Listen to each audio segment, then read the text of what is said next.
Nós estamos na lição de número 3. E na lição 3, que começamos no domingo, nós então, partindo da introdução, vimos como é que a Bíblia surgiu, como é que ela foi reunida, e estudamos sobre canonicidade do Velho Testamento. Muito bem. Nós verificamos, inclusive, a diferença entre a Bíblia católica apostólica romana da Bíblia protestante. Mostramos o porquê da diferença, qual a razão da diferença, qual o motivo da diferença, e trouxemos os argumentos, irmãos, pelos quais cremos que nós temos o cânon correto, ou seja, pelo qual cremos que o cânon do Velho Testamento é de realmente 39 livros, e não dos 7 livros a mais que existem na querida Bíblia dos nossos amados irmãos católicos romanos. Agora, a grande pergunta é o seguinte: em primeiro lugar, como é que se formou então o cânon do Novo Testamento? E aí eu te convido a abrir a revista exatamente na página 19. Eu estou na página 19 e aí eu te convido a abrir a revista e aí juntos vamos para a formação do cânon no Novo Testamento. Cânon do Novo Testamento. Bem, vamos juntos. Amados irmãos, será que não bastava o Velho Testamento? Será que o Velho Testamento não era suficiente para Deus tratar com a humanidade e trazer exatamente tudo aquilo que a humanidade precisava e tudo aquilo que a humanidade necessitava? Vamos juntos, respondo. Olha que interessante. Será que havia necessidade realmente de um novo testamento? Será que precisávamos de um novo testamento? Muito bem.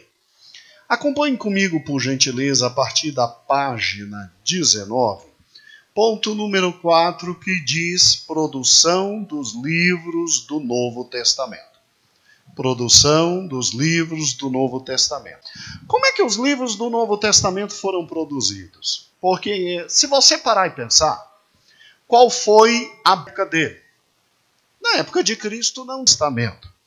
Então, se na época de Cristo não tinha os 27 livros do Novo Testamento, e se o Velho Testamento serviu para Jesus, então para que o Novo Testamento? Já pensou nisso? Qual a necessidade de, além dos 39 livros, mais 27 novos livros?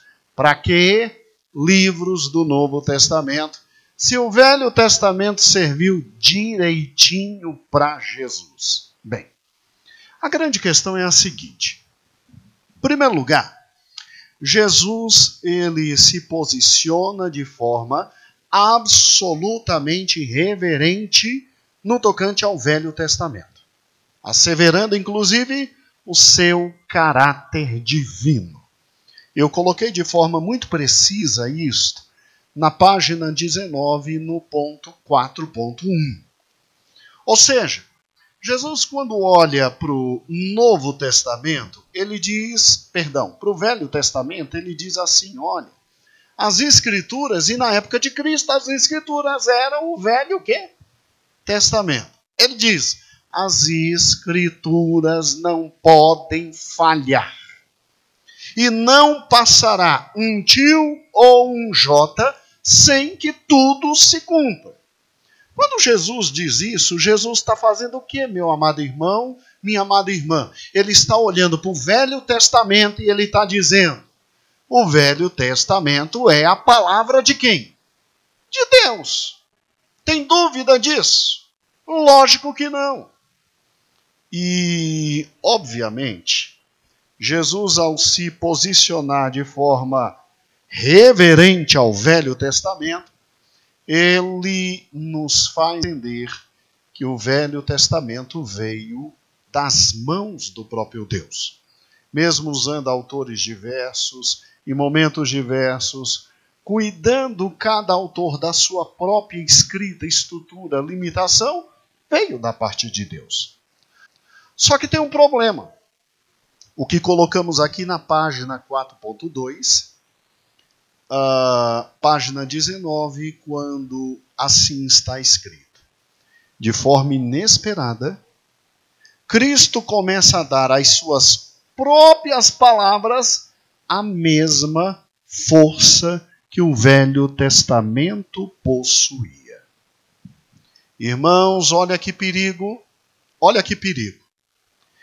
Cristo simplesmente olha para o Velho Testamento e diz, é palavra de Deus. Só que Cristo começa a se posicionar dizendo, ouvistes o que foi dito no Velho Testamento, eu, porém, vos digo. Eu, porém, vos digo. Jesus, ele faz isso de forma muito radical. Jesus, ele diz em Mateus 5, Mateus 6 e Mateus 7. Acompanhem comigo. Ouviste o que foi dito no Velho Testamento? Não matarás. Aí Jesus diz, eu, porém, vos digo, qualquer um que olhar para o seu irmão de forma incorreta,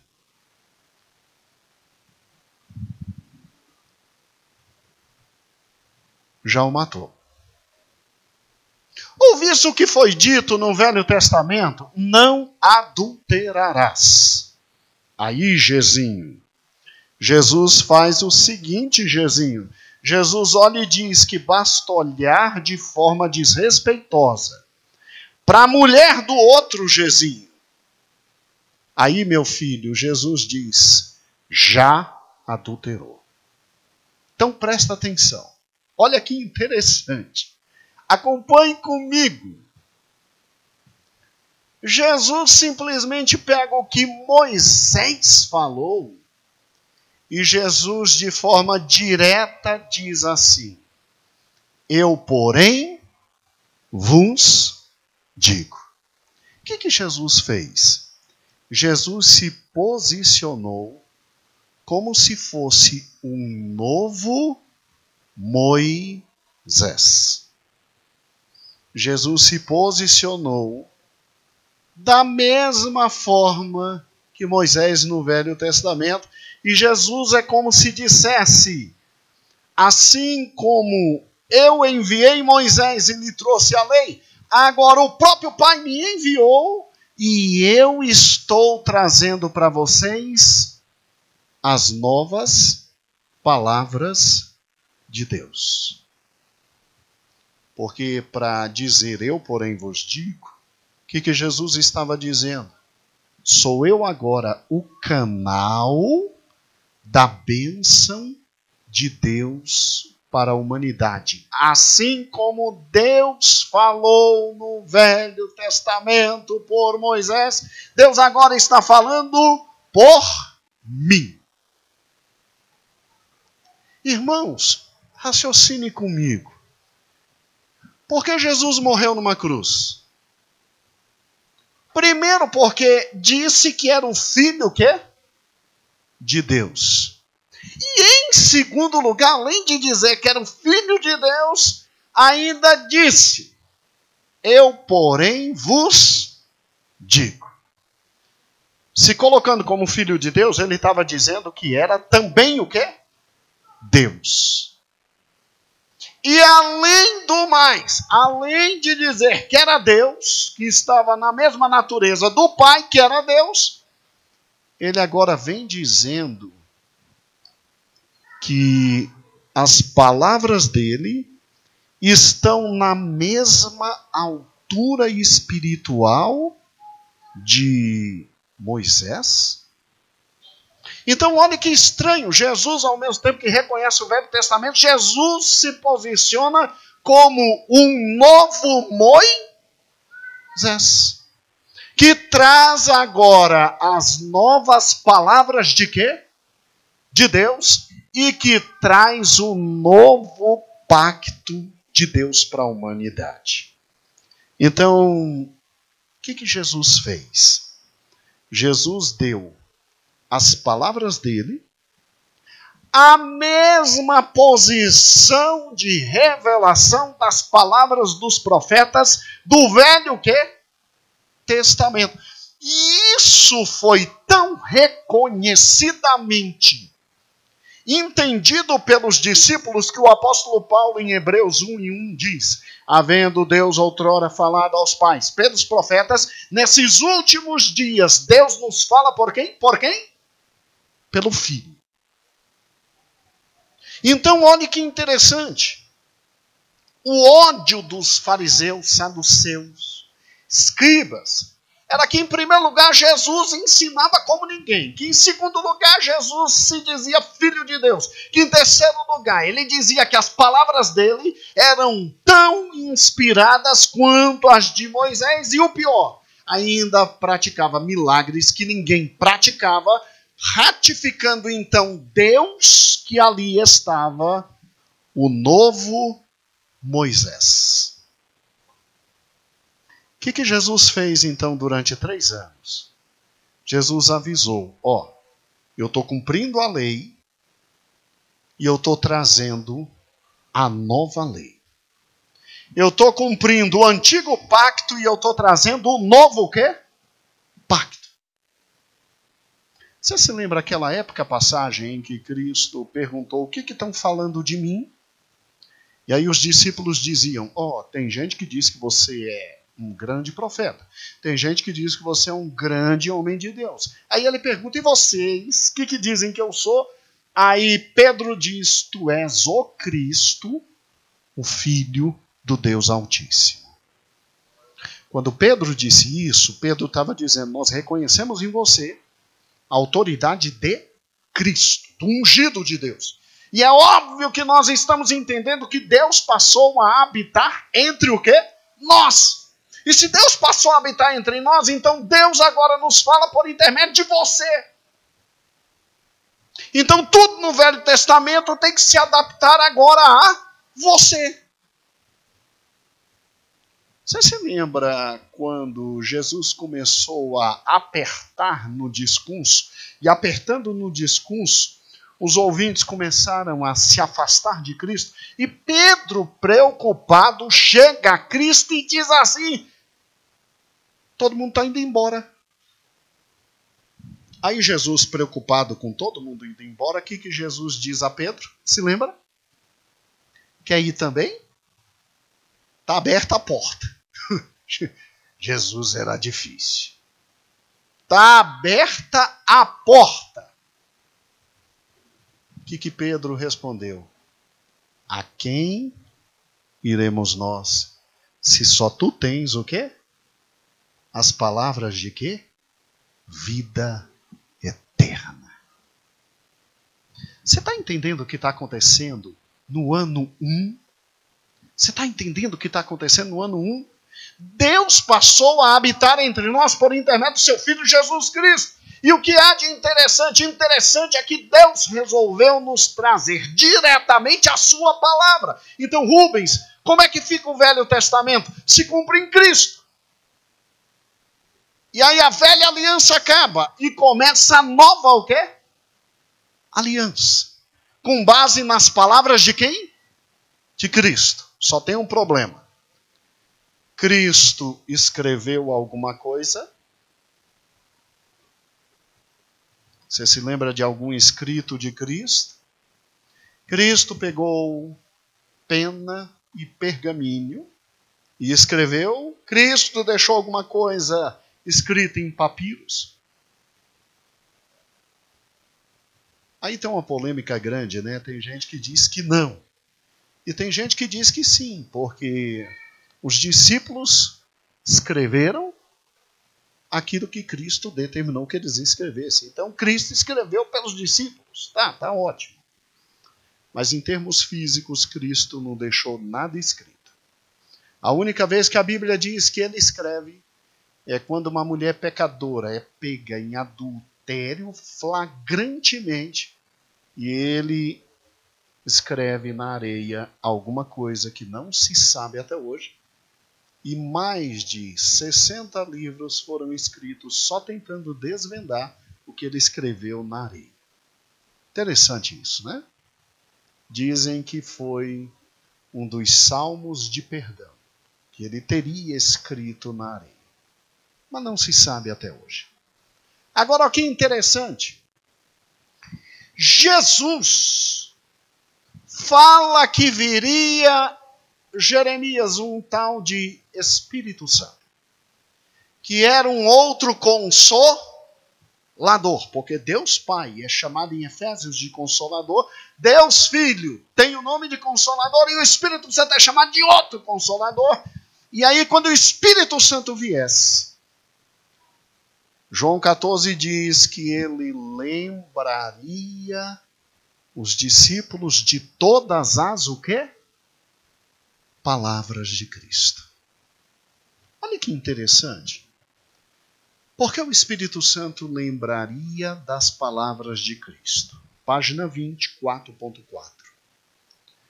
Por último, sabendo que a palavra falada com o tempo se perde, Cristo promete o Consolador, o Espírito Santo, cuja função era, além de outras, lembrar aos discípulos de tudo o que Cristo tinha dito. E eu te pergunto, o Espírito Santo só lembrou de tudo que Cristo tinha dito? Não. O Espírito Santo, além de lembrar,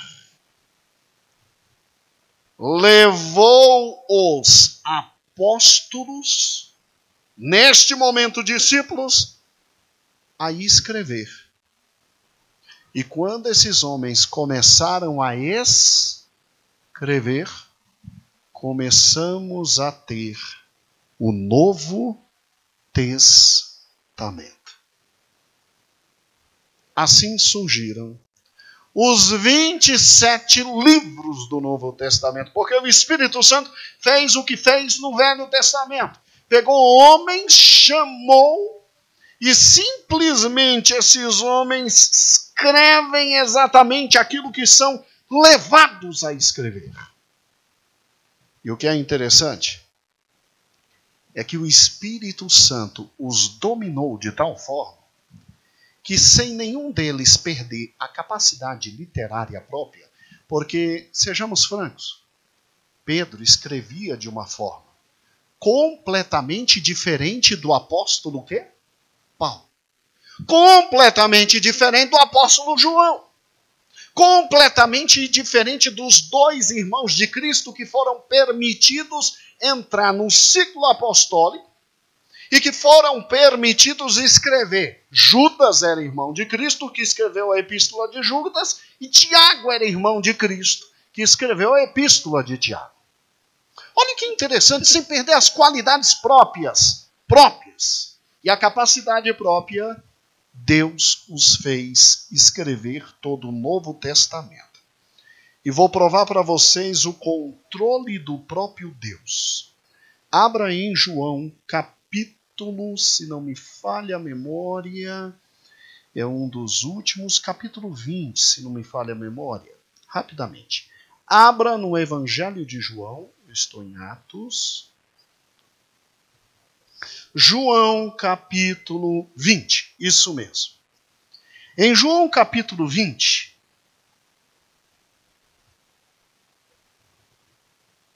versículo 20 e 21 dizem assim: Jesus, pois, operou também em presença dos seus discípulos muitos outros sinais, que não estão escritos neste livro.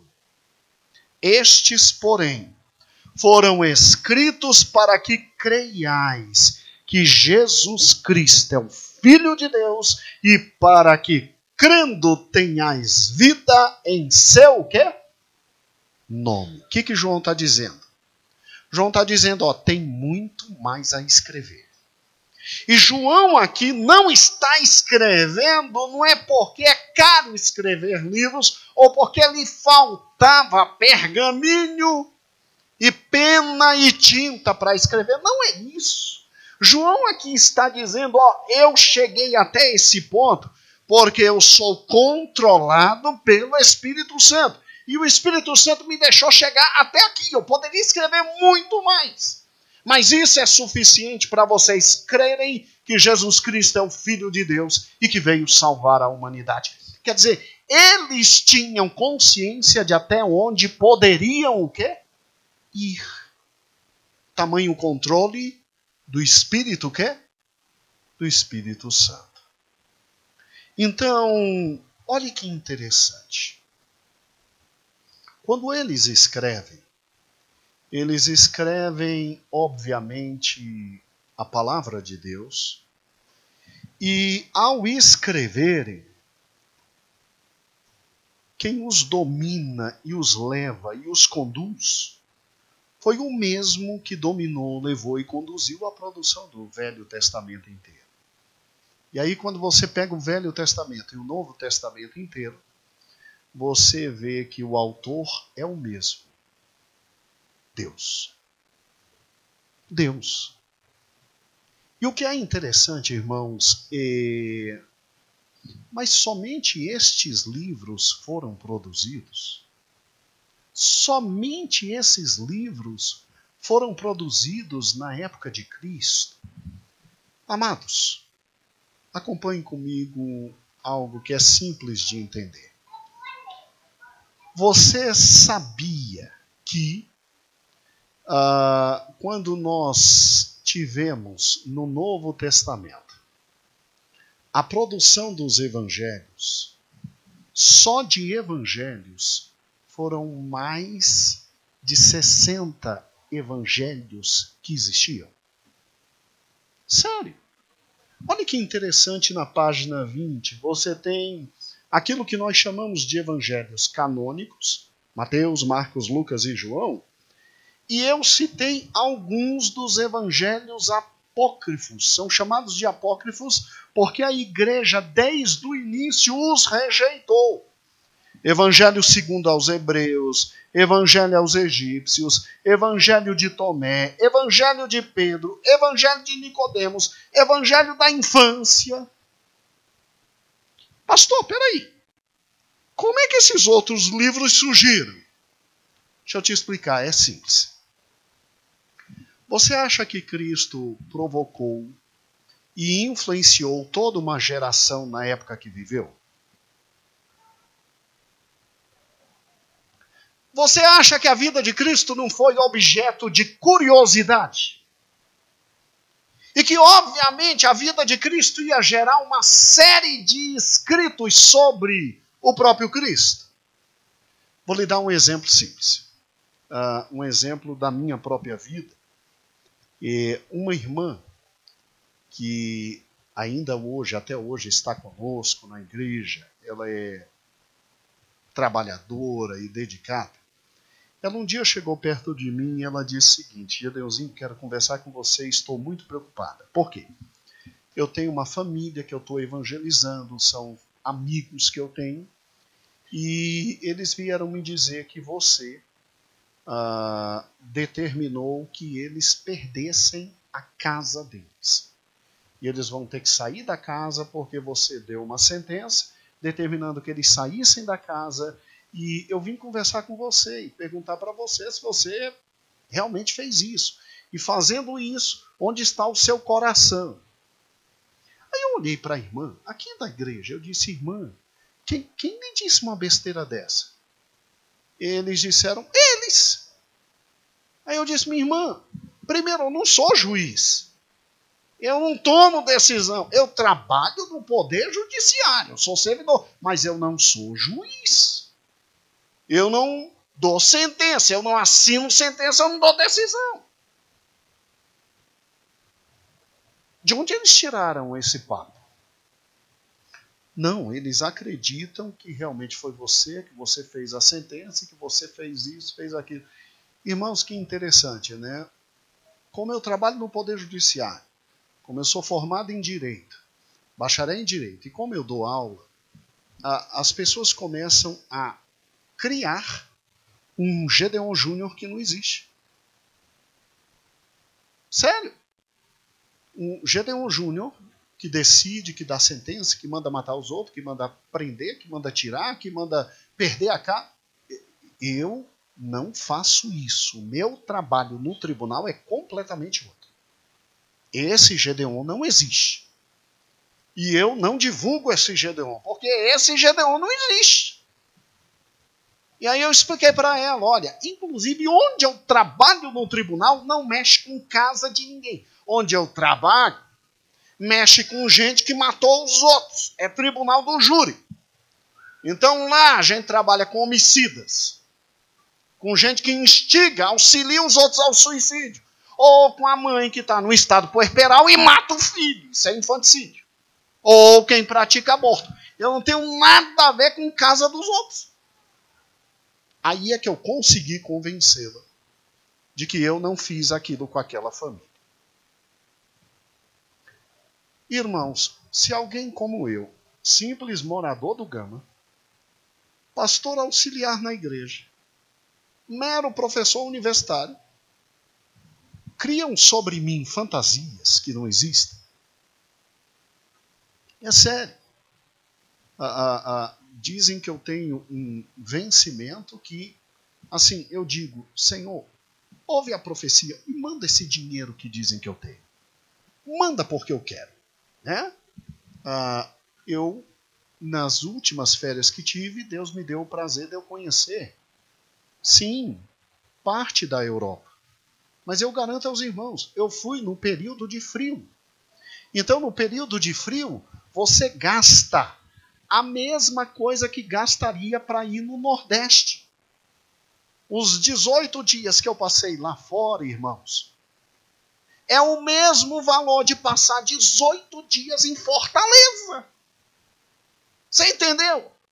Qualquer um, como eu, simples vai. É só escolher. Ou lá fora, ou Fortaleza. A diferença é que para ir lá fora você tem que saber o inglês. E eu não sei. Graças a Deus o Jojo e o Davi sabem. Porque senão nós estávamos acabados. Né? É só isso.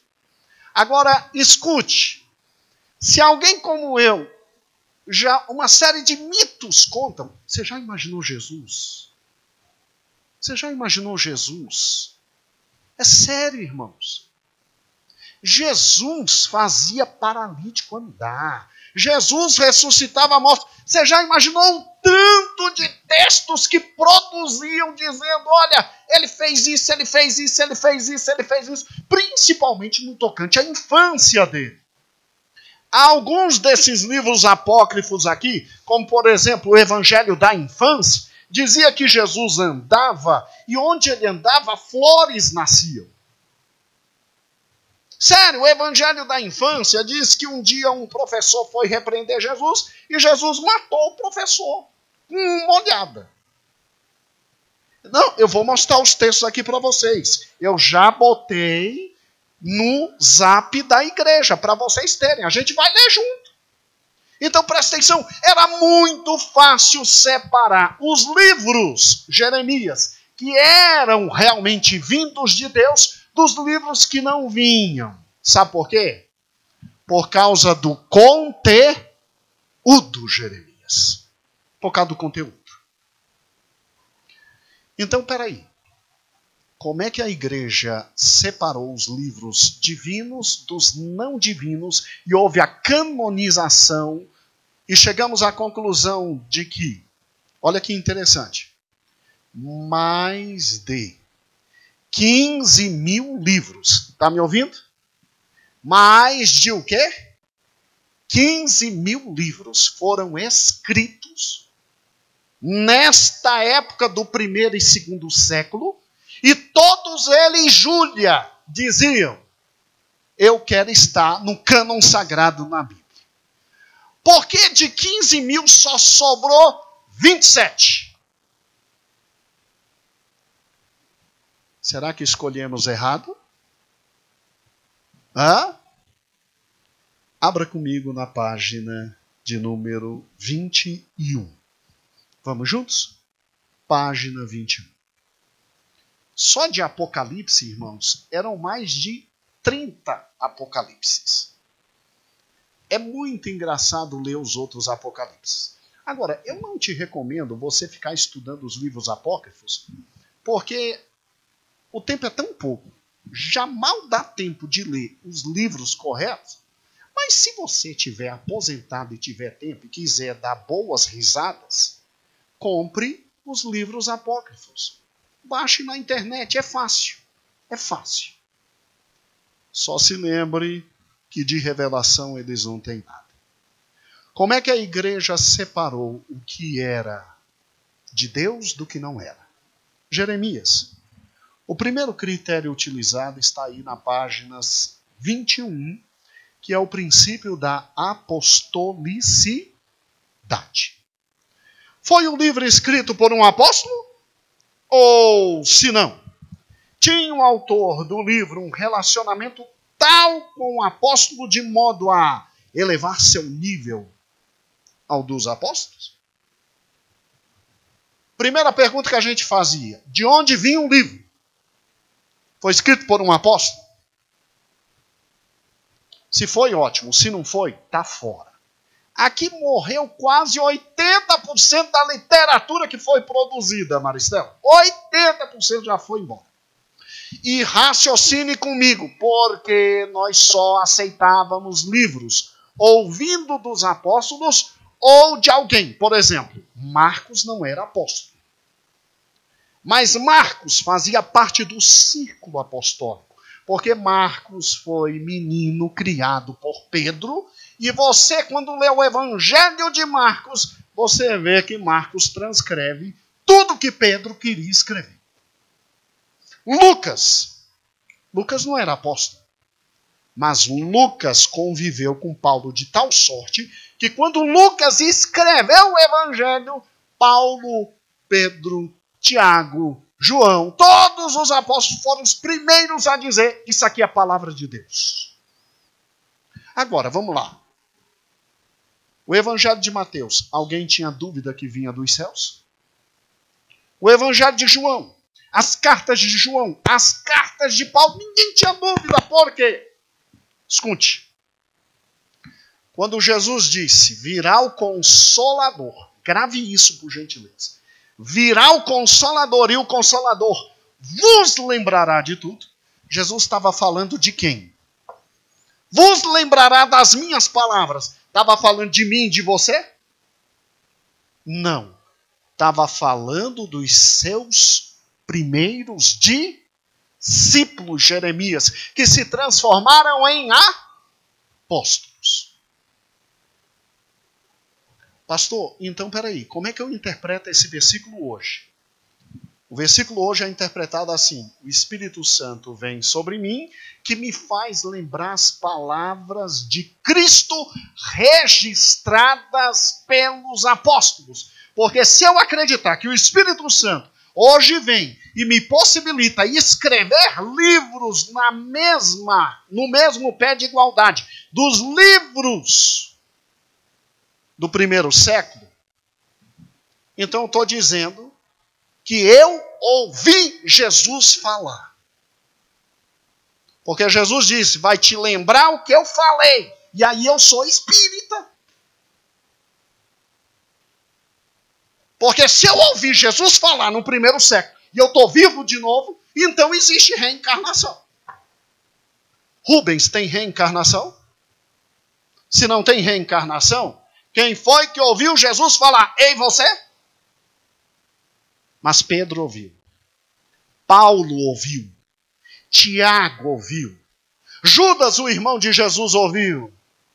Então, estes podem escrever os livros do Novo Testamento, porque neles se cumpre a palavra de Cristo, e o Espírito vos lembrará de tudo o que eu vos disse. Então, o primeiro critério foi exatamente esse.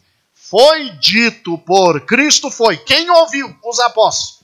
Quem escreveu? Ao Gedeon Júnior. Gedeon Júnior ouviu Cristo? Não. Então, o que ele está escrevendo não vem do Espírito Santo, porque o Espírito Santo não vai me lembrar do que eu não ouvi. Mas Mateus, Marcos, Lucas, João, todos os apóstolos ouviram, e aqueles que registraram o que não ouviram, como Lucas não ouviu Cristo. Mas o que Lucas registrou foi da boca de quem ouviu Cristo. E o registro foi tão fiel que ninguém tinha dúvidas de que era um livro inspirado. Jeremias. Quem escreveu foi um apóstolo? Ou foi quem ouviu tudo de um apóstolo? Então, ótimo.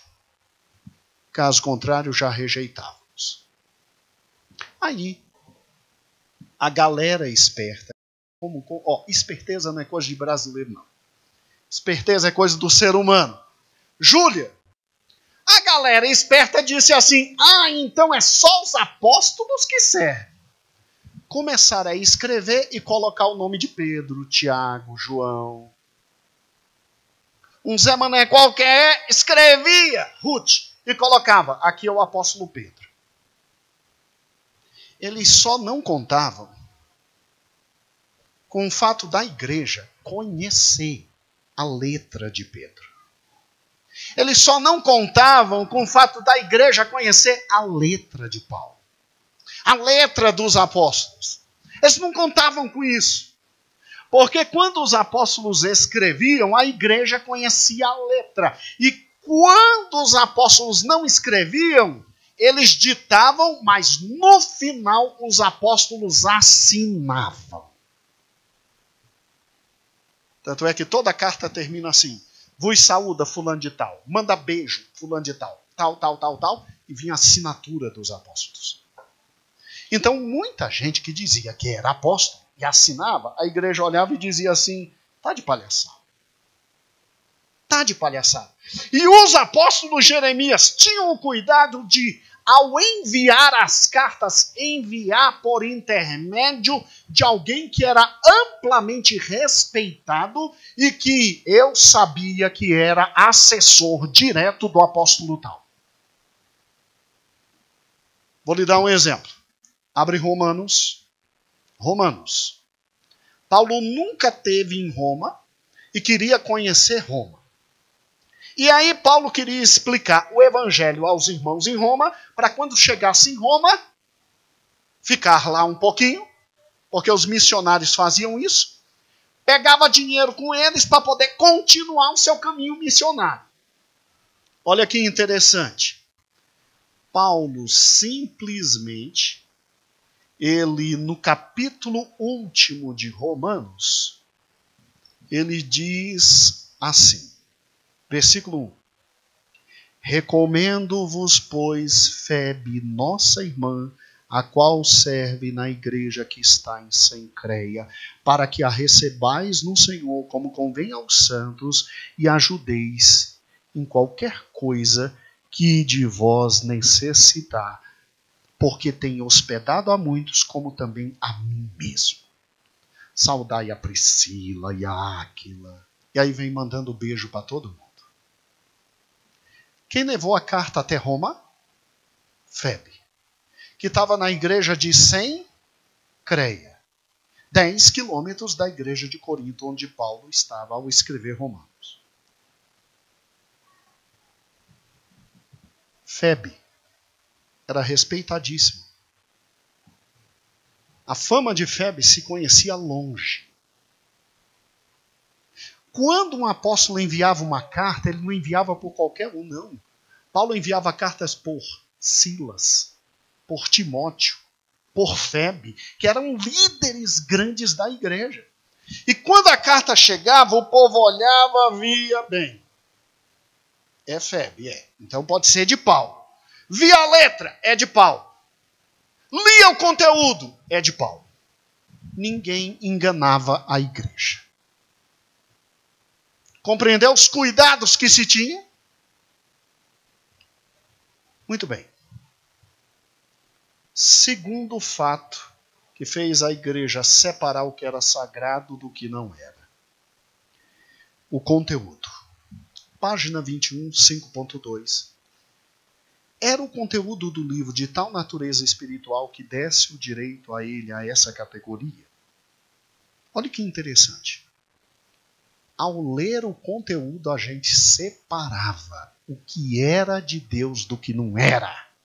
Por quê? Porque a voz de Cristo ainda ecoava no ouvido da igreja no primeiro século. Joel, vem me ajudar agora. A voz de Cristo ecoava no ouvido da igreja no primeiro século. Então, olha que interessante. Lendo o conteúdo, a gente sabia o que era de Cristo e o que não era, porque o Espírito Santo nos fazia lembrar das palavras de Cristo e ninguém enganava o povo de Deus. Olha que interessante. Pega aí no smartphone e abra e veja comigo. Quem está com o smartphone, aproveita o smartphone. Quem não está, tenta ler aqui. Talvez você não consiga, porque está tão pequenininho. Mas eu vou ler para você e você vai achar fantástico. Aqui, ó. Evangelho Árabe da Infância de Jesus Cristo. Chegou o Evangelho Árabe da Infância de Jesus Cristo na igreja de Corinto. Os irmãos de Corinto vão ler e vamos ver. Olha que legal. Corinto. Os irmãos de Corinto vão ler e vamos ver. Olha que legal. Em nome do Pai, do Filho, a escrever o livro dos milagres do nosso Salvador, Mestre e Senhor Jesus Cristo, que se intitula Evangelho da Infância. Na paz do Salvador, que assim seja. Era tudo que eu queria na igreja. Um evangelho que fala da infância de quê? Porque Mateus, Marcos, Lucas e João, que eu já sei que vem de Deus, não falaram nada. Finalmente um evangelho da infância. Vamos ler? Vamos. Encontramos no livro do grande sacerdote Joséfo, que viveu no tempo de Jesus, e alguns o chamam de Caifás. Peraí. Caifás mandou matar Jesus. Uai. Caifás me relatou isso aqui? Que Jesus falou quando estava no berço. No berço.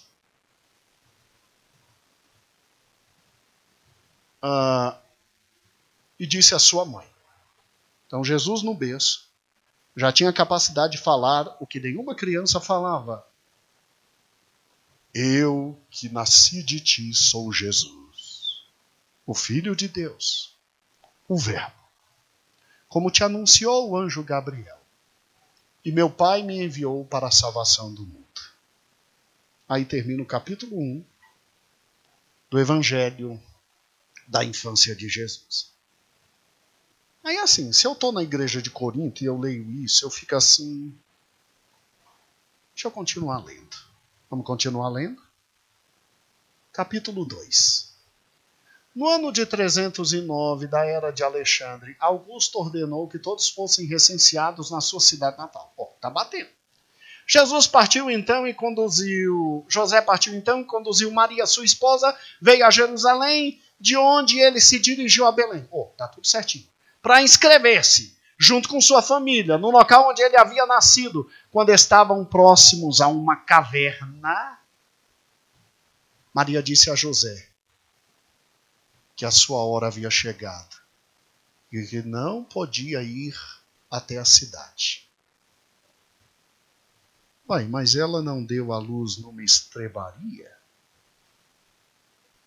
Não bateram na porta e não disseram, não há lugar. Mas tem a estrebaria, a parte onde ficam os animais. Quer ficar?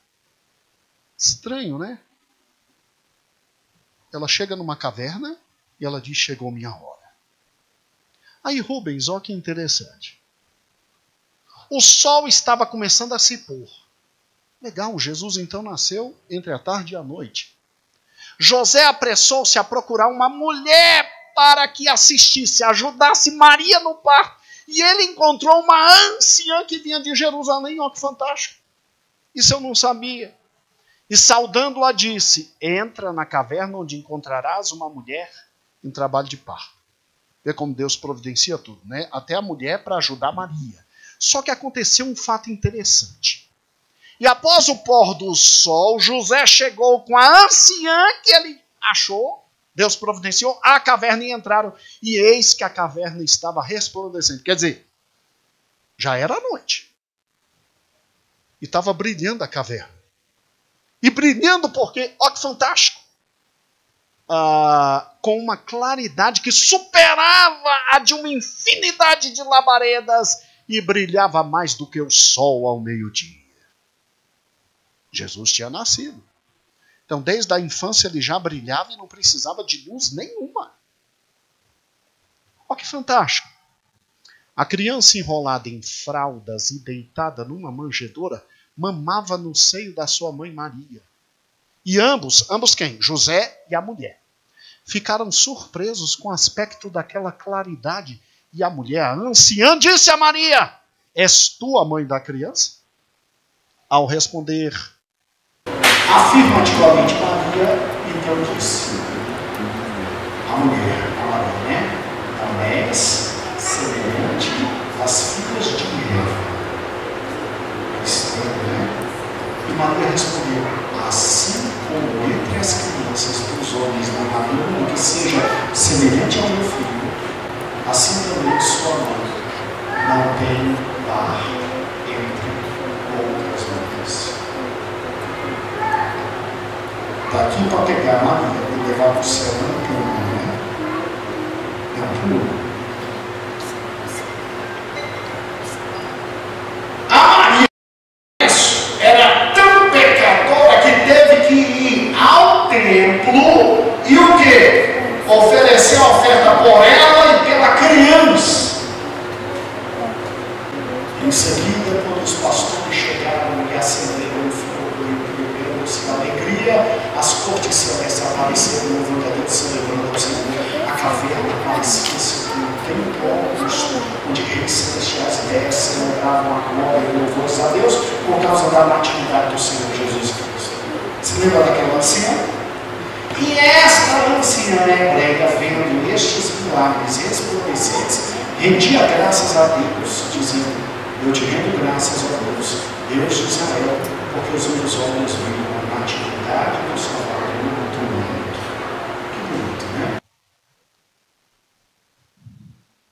Vamos ver agora a narrativa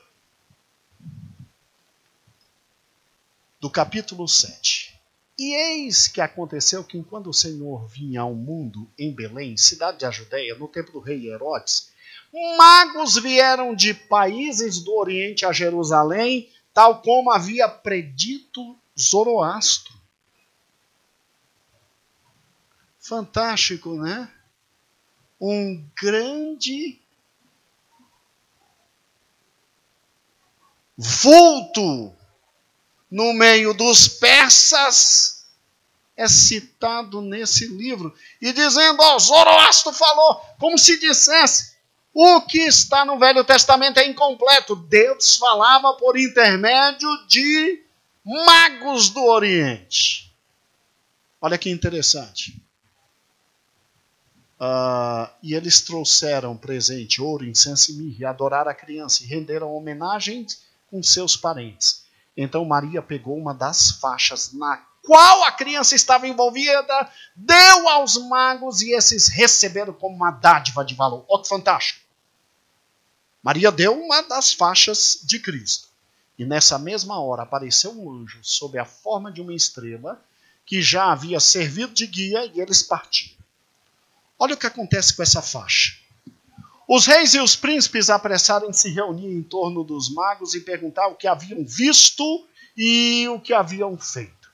Os magos mostraram a faixa que Maria lhe havia dado e em seguida celebraram uma festa, acendendo o fogo segundo o costume, e adoraram a faixa.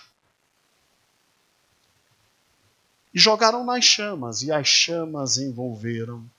Ao apagar-se o fogo, retiraram o pano e viram que as chamas não haviam deixado marca de nenhum vestígio. Eles se puseram então a beijá-lo e colocá-lo sobre suas cabeças e seus olhos, dizendo: eis certamente a verdade. Qual é, pois, o preço desse objeto que o fogo não pode consumir nem danificar? e pegando a faixa, depositaram com grande veneração entre os seus tesouros.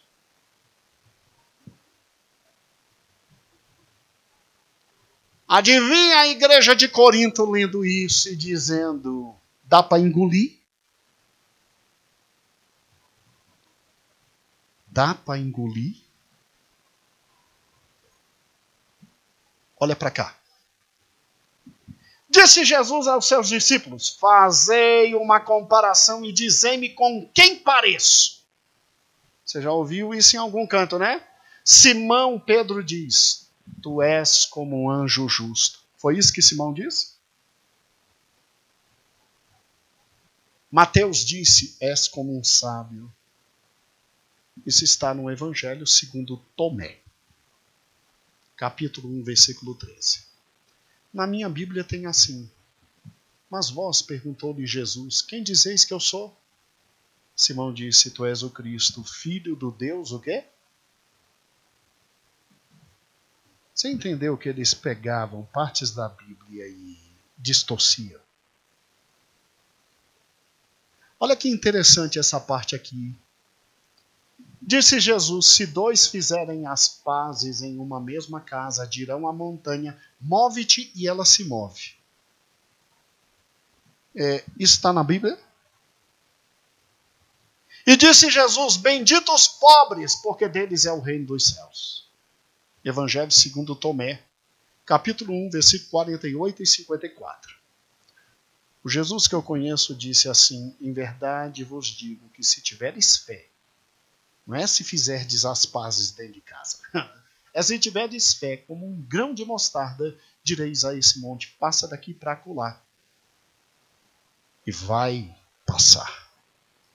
Sabe o que esses homens faziam? Eles chegavam e diziam, eu tenho um escrito de Cristo. E o diabo os usava para trazer confusão dentro da o quê? Então, pelo conteúdo, não tinha como errar. Você já viu Jesus dizendo, se não fizer de jejum do mundo, o que é jejum do mundo? Não sei.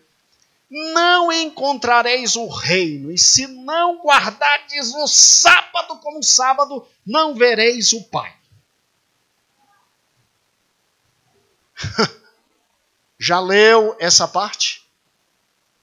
Pois é, isso está escrito no Evangelho lindo. Disse Jesus, bem-aventurado o solitário.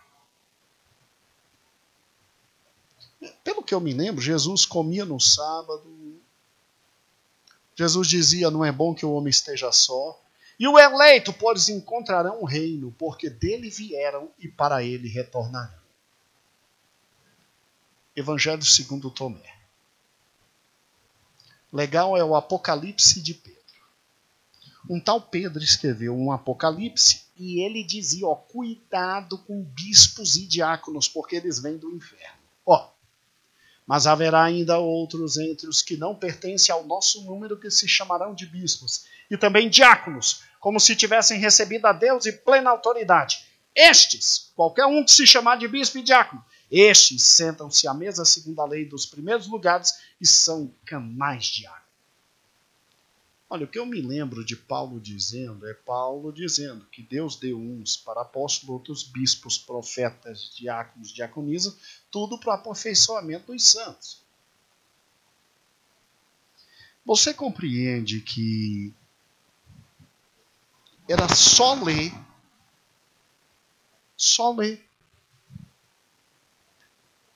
Tem uma parte do Evangelho, eu acho que é de Judas, que Pedro pergunta assim, mestre, por que você está deixando Maria se sentar conosco, se não é digno? Aí Jesus responde assim, olha, ela está sentada com vocês porque parece que assim, na vida passada ela era homem e ela voltará a ser homem e aí voltará a ter assentos comigo.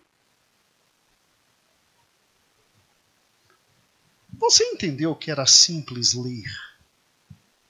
Uma igreja que estava com as palavras de Cristo, Pedro, Paulo, João na cabeça, fresquinha no primeiro século, ia engolir esses livros. Irmãos, como é que a gente pega uma porcaria dessa e simplesmente coloca dentro do cânon sagrado? Dos 15 mil livros, sobrou o quê? 27.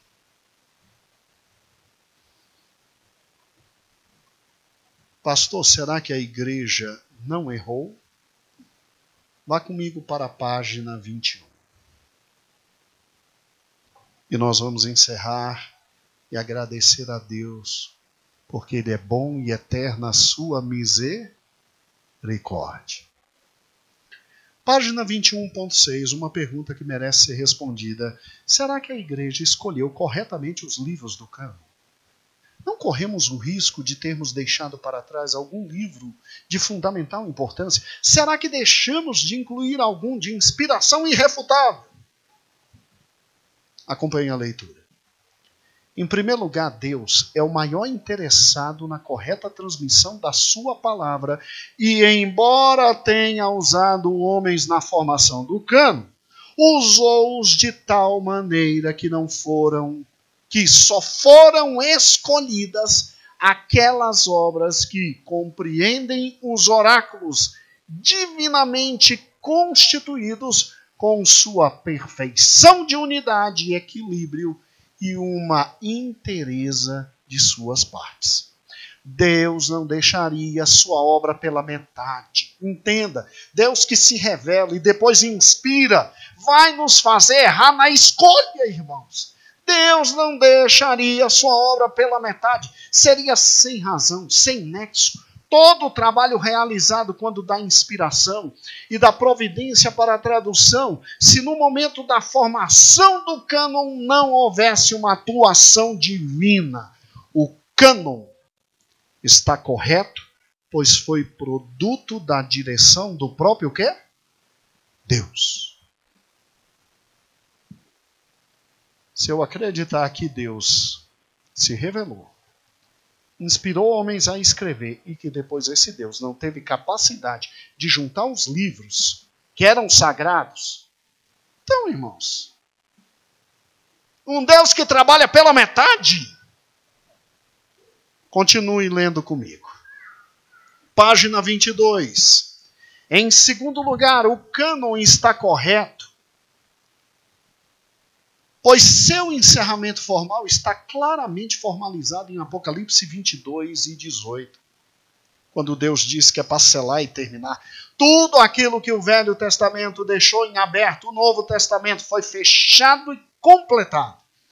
Nada mais há para ser escrito. Tudo que Deus tinha que falar está em sua palavra. O máximo que se pode fazer atualmente é tão somente escrever livros de interpretação das Escrituras, mas sem querer se arrogar a posição divina. Referindo-se a esse assunto, Robert diz-nos: somos levados a crer que Deus guiou providencialmente a igreja primitiva em sua avaliação dos vários livros, pelo que aqueles que realmente foram inspirados tornaram-se aceitos, ao passo que aqueles que não eram inspirados foram rejeitados. Finalmente, embora tenha sido produzido por meio da anuência e cooperação humanos, Deus realizou na formação do cânon um estupendo milagre. Sua própria palavra inerrante não só foi recebida e anotada em obras incomparáveis, como também foi reunida de maneira inerrante em um único livro e preservada da confusão, do prejuízo e do fracasso do propósito divino que a subtração ou adição de algo ao cânon poderia produzir. Assim, nós de nossa igreja cremos que além de inspirada, que a influência de Deus controladora na produção dos livros, a Bíblia é resultado do maior milagre de todos os tempos. Ela foi reunida de maneira inerrante em um único volume e preservada da confusão e do prejuízo, não possuindo nem mais nem menos de tudo que Deus desejou que nela o quê? Existisse. Fique tranquilo. Deus guiou a igreja para que nenhum livro faltasse. Tá? Até cartas de Paulo que Deus não queria, Deus retirou. Pastor, está falando a verdade? 1 Coríntios capítulo 5. Em 1 Coríntios capítulo 5, Paulo diz no versículo 9 o seguinte: já por carta vos tenho escrito que não é para que vocês se associem com aqueles que se prostituem. Se em 1 Coríntios 5 e 9, Paulo disse: eu já escrevi uma carta anterior para vocês, dizendo que não é para se unir com quem se prostitui. A carta que nós temos de 1 Coríntios, na verdade, não foi a primeira carta escrita por Paulo. Aí eu te pergunto, cadê essa carta? Sabe por que ela não está aqui? Porque Deus é soberano e só está aqui o que Ele determinou.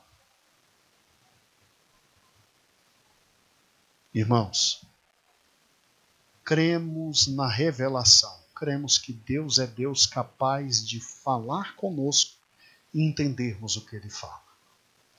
Cremos na inspiração, Deus é capaz de pegar homens limitados como eu e você e fazê-los escrever exatamente o que Ele quis. E cremos na canonização dos textos.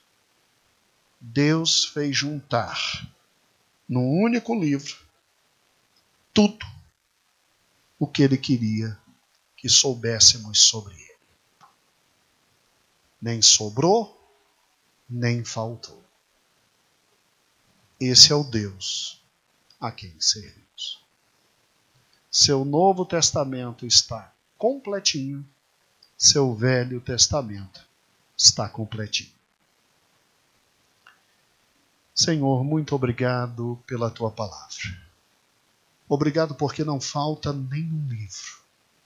Obrigado porque não falta nenhum capítulo. Obrigado porque não falta nenhuma frase. Obrigado porque não falta nenhuma vírgula. Tudo que Tu quisestes mostrar a nós está aqui. Aqui não contém tudo sobre Ti, porque Tu és Deus muito grande. Mas aqui contém tudo aquilo que Tu quisestes revelar a nós. E nós Te louvamos por este milagre. Te louvamos porque podemos compreender a Tua voz, entender a Tua voz. E um dia Te veremos face a face. E aprenderemos tudo sobre Ti. Saberemos tudo sobre Ti. Louvado, pois, seja o Teu nome para todo sempre. Amém e amém. Que Deus maravilhoso, não é? Que Deus bondoso e misericordioso. Amados irmãos, então, encerramos o terceiro estudo.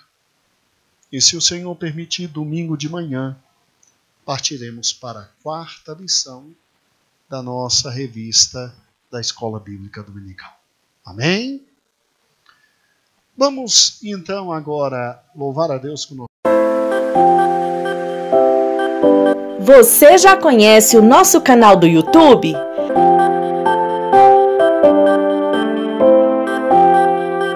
Todos os dias um vídeo é postado em nosso canal. Visite as nossas playlists, mensagens que edificam, leitura bíblica diária, congressos, louvores e muito mais. Nosso endereço é IEPBC Brasil.